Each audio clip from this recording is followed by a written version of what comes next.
சிவபெருமான் அப்படிங்கிற ஒரு கற்பனை அல்ல. சிவபெருமான் என்பது யாரோ வரைந்து வைத்த ஓவியமோ ஒரு சிற்பி செதுக்கிய சிலையோ கிடையாது.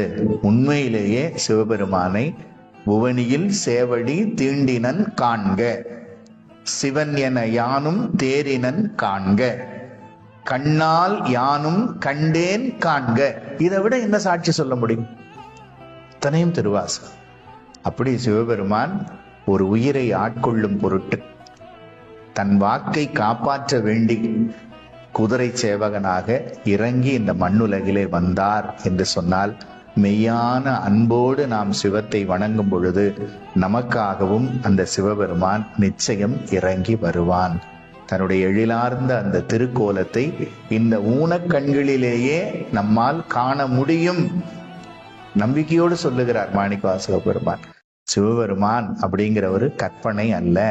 சிவபெருமான் என்பது யாரோ வரைந்து வைத்த ஓவியமோ ஒரு சிற்பி செதுக்கிய சிலையோ கிடையாது.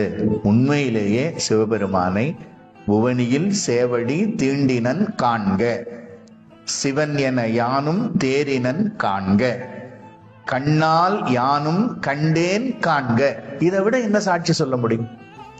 இத்தனையும் திருவாசகம்.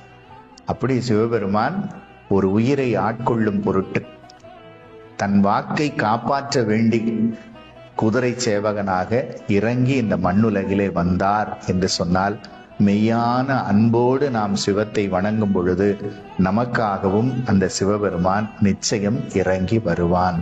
தன்னுடைய எழிலார்ந்த அந்த திருக்கோலத்தை இந்த ஊனக்கண்களிலேயே நம்மால் காண முடியும் நம்பிக்கையோடு சொல்லுகிறார் மாணிக்கவாசக பெருமான்.